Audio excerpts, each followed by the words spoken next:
Hey guys, this is Camfrey15 and I'm back at it with another video for you guys, and this is another One Piece anime episode review. First things first, can I just say this? Can I just say this? Um, Hiyori for best girl of One Piece. My goodness. She was great this episode. One, my boy Zoro's got a freaking, I guess you can say, girlfriend. Well, somewhat, but he's got a girl crushing on him. I'm a definitely after seeing this episode, I'm definitely jumped off the Zoro X Tashigi bandwagon. I'm a Zoro X Hiyori fan now. Can I have more of that? Even though I know we're not gonna get many moments between those two. But still, it was funny from what we've seen in the past two episodes when it comes to these two characters.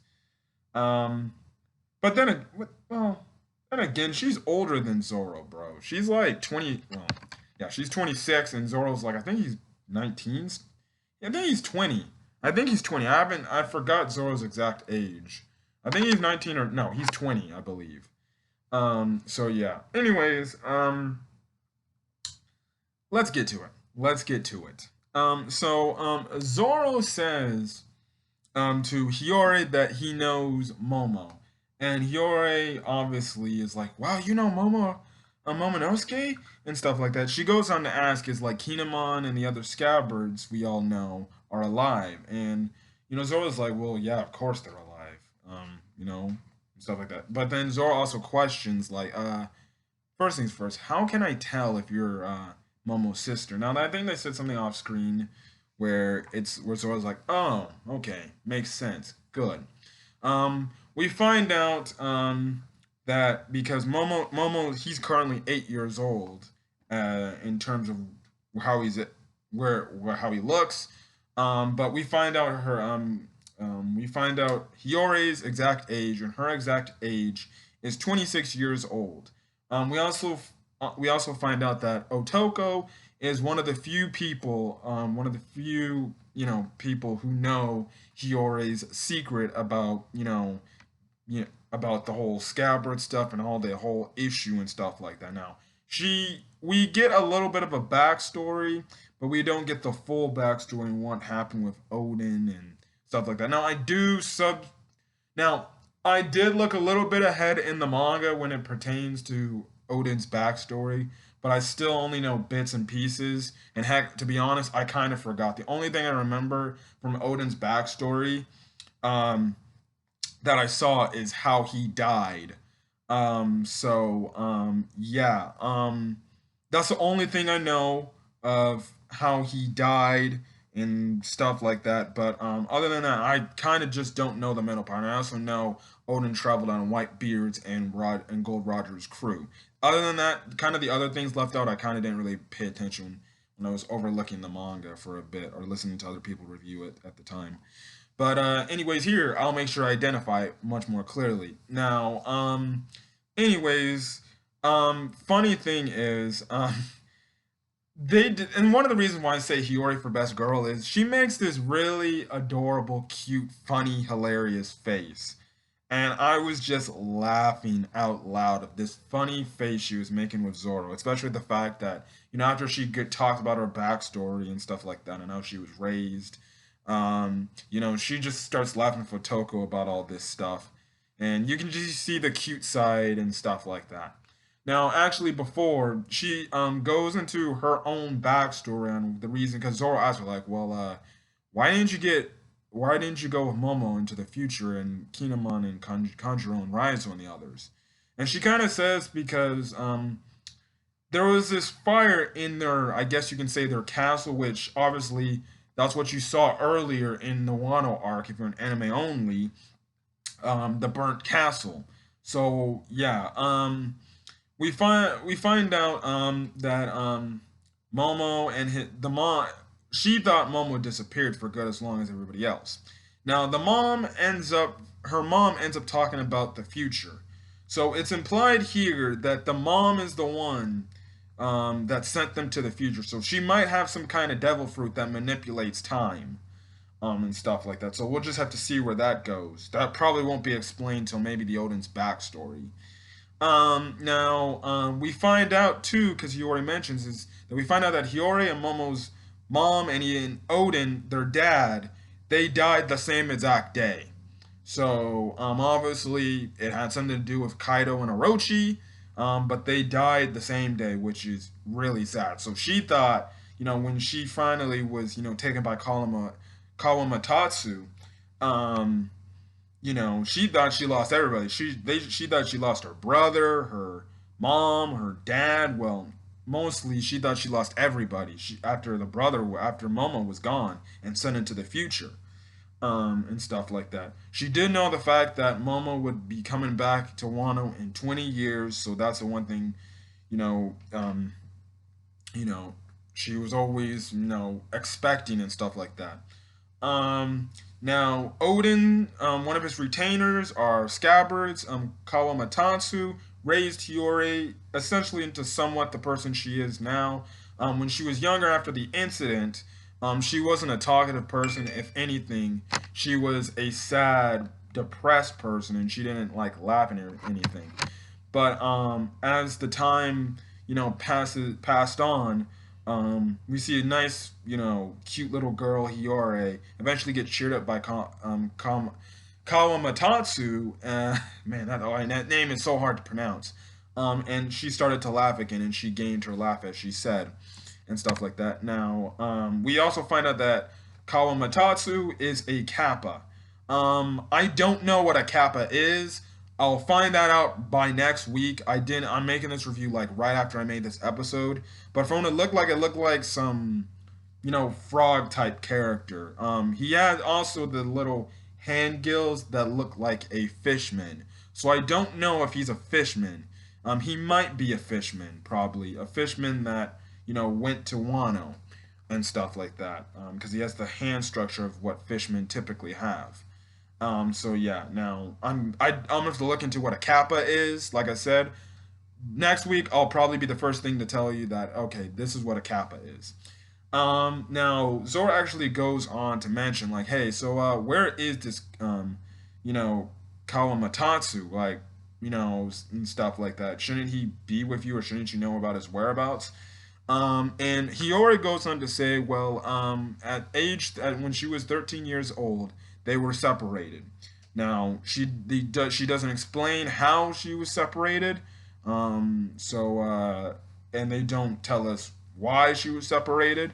But I feel like again we'll probably get that maybe later explained in the Odin's backstory when they're potentially probably closing up plot points. Um, she also goes on to mention about the nine scabbards or the nine retainers. Now, and Zoro says, well, if you're talking about nine, we only have six, which are Kinemon, Okiku, Inourashi, which is Dog Storm, Neko Amushi, which is Cat Viper, if you don't know their Japanese names, Kanjuro, Kanjuro and Raizo. So those are the six scabbards we have so far that have been discovered. Now there's not now another three would make it nine. So the other three are Kawamatsu, who we know is in the prison, Ashura Doji, who is the big fat guy with the pink hair. We know he's in Wano as essentially kind of like a bandit, essentially, and he doesn't want nothing to do with the whole thing. As well as we get, there's the last scabbard is Denjiro. Right now, we don't know who Denjiro is. Now, in terms of the manga, I did look ahead to the manga. I recently stopped looking at the manga like 2 weeks ago because I just want to be, blind in terms of going into this, arc, for the final arc. Now, I do know who Denjiro is. For people in the comment section, check out the video. Please do not put in the comment spoilers or in the comment section who Denjiro is. I do know who Denjiro is.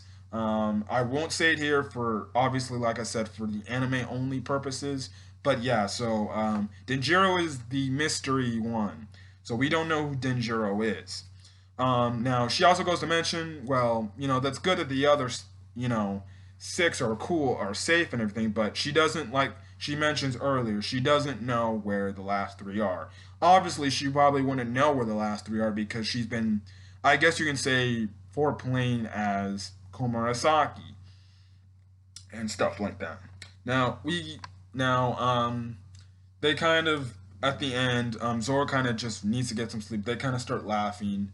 Not Komurasaki, Otoko actually kind of sleeps after a while and passes out and sleeps next to Zoro.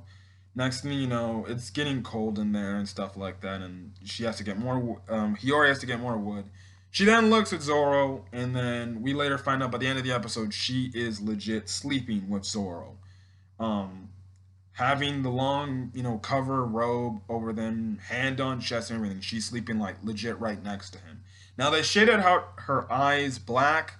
I don't know if that's supposed to be signifying anything, but yeah. So for you anime only people who are now gonna ship Hiyori and Zoro, I'm with you guys. And again, Hiyori for best girl.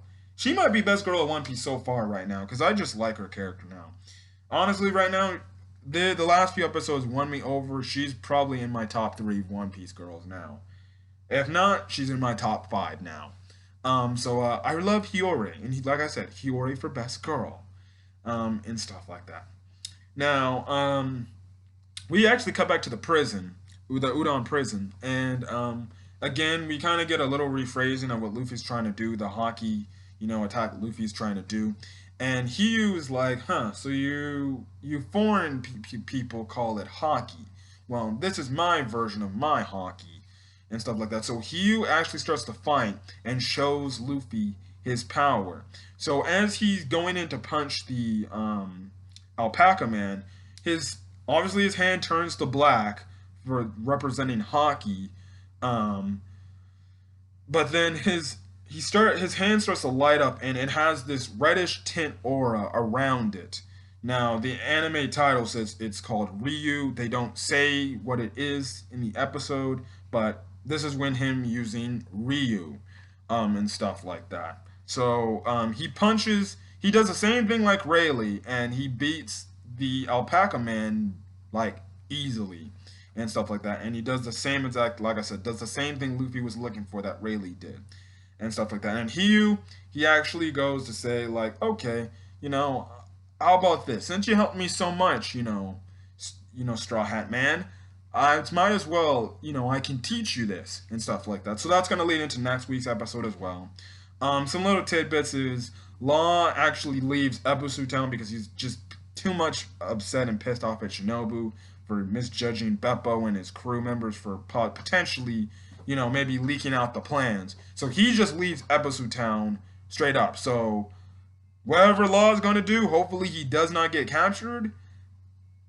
We're just going to have to find out, and that he doesn't get himself into trouble. But yeah. Usopp and Nami do bring up about that whole situation. And I'll give credit. Nami does mention, well, she's like, well, for Shinobu, it's been 20 years since, she's had real freedom in this country. And to be honest, if anybody knows what it's like to have a village or a whole, like, I wouldn't say nation, but something taken over where it's your home, Nami knows that because of the Arlong situation way back at the start of the series in the East Blue arc, or in the East Blue saga. So I guess you could say Nami can actually relate to Shinobu in some sort of way because she's been through the fact of she's had some kind of tyrant overrun her country for a select number of years now, not as long as Nami, because Shinobu's been, has Wano taken over or is being overruled by Orochi and Kaido for 20 years. Nami only had it for like I think 5 or 7 years and stuff like that. Fun fact is, tomorrow, me and the Red Wolf, my buddy Denzel, will actually be making a One Piece arc review about the Arlong Park arc and Logtown arc. So if you want to check that out, wait till tomorrow for that then. So yeah. This old lady also brings up about these three men who we later found out are the three men who were kind of trying to hit on Komurasaki, which, well, we know as Hiyori, but who were hitting on Komurasaki and stuff like that. And they were like essentially like these bad, guys in the capital. Their names are Bingo, Bongo, and Bungo. Funny name for triplets. and stuff like that. They did. I'm not gonna explain what they did, but they kind of like cheated people out of their money essentially, and did all these bad things and stuff like that. So yeah. We later find out they're in Ebisu Town because their spirits are essentially broken. We also find out that Tono Yasu actually keeps them in their household and stuff like that, even though they still are jerks. Like they call like these little kids who are just wanted to play and have fun. They literally called them little shits. So these guys are not nice guys. But yeah, that is an interesting tidbit. That was kind of just a little thing, I guess, for world building and stuff like that. Usopp did remember them and stuff like that. And yeah, like I said, the episode ends off with um, Hio offering to help Luffy to learn Ryu. So yeah, so that will be what next week is, and then it seems like Tono Yasu is gonna get a focus on the episode next week as well. So I guess something I can't wait to see what Luffy does with this new technique. I'm not really too intrigued about this Tonyo Yasu plotline going on next week. Like I said, I'm probably gonna have to watch it just to see if I like it or not. As well as what is gonna be the thing that's gonna happen with Hiyori and Zoro, because all I gotta say is like I said, they shaded out Hiyori's eyes and did the whole black shade out thing, like with the hair over covers there and they show the black. So I don't know. I don't think she's gonna dupe Zoro, because she seems that like she's genuine happy that Zoro's there and he's offering to help. I just feel like somebody else who might potentially know the secret might walk in on there and potentially attack Zoro, thinking the wrong idea. That's my guess where things could be going. So yeah. As well as Zoro still got to fight Gukamaru to get his Shushui back. Yeah. But other than that, this was a pretty good episode. Like I said, the anime this episode made me fall in love with Komurasaki and made me declare her for best girl material. And we get a pretty cool looking moment from Hiyu. So yeah. So other than that, guys, if you guys like the video, leave a like. Put in the comment section your thoughts on this episode. Do you think Hiyori, in your opinion, is now best girl material? Yeah. Also, again, do not post any manga spoilers pertaining to what happened to this past recent chapter or anything else going on. Like I said, I stopped reading the manga 2 weeks ago, so I don't know what happened last week in terms of the manga and what's happening this week in terms of the manga. The only thing I know is apparently the chapters made people cry. Or made the Oda's editor cry. Yeah. But other than that, that's really freaking it. That's all I gotta freaking say. And then again, hit that subscribe button if you want to get more One Piece, anime episode content, as well as getting me and my buddies' thoughts on each of the One Piece arcs. Obviously, mostly from the manga, not the filler stuff. The only filler stuff we're talking about is probably G8. But if you want to get my thoughts on the past few arcs, you can go to the channel and you can go to the channel and find that out and get my thoughts on that. Like I said, we've done up to the Baratier arc. Tomorrow we're gonna do Arlong Park and Logtown, and then the next Sunday we're gonna do Reverse Mountain and Whiskey Peak. But other than that, guys, that's all I gotta say, and I'm gonna get out of here. So other than that, guys, hopefully you guys are having a great, safe rest of your night. So till then, guys, I'm gonna get out of here. Hopefully you guys have a great rest of your night. Peace.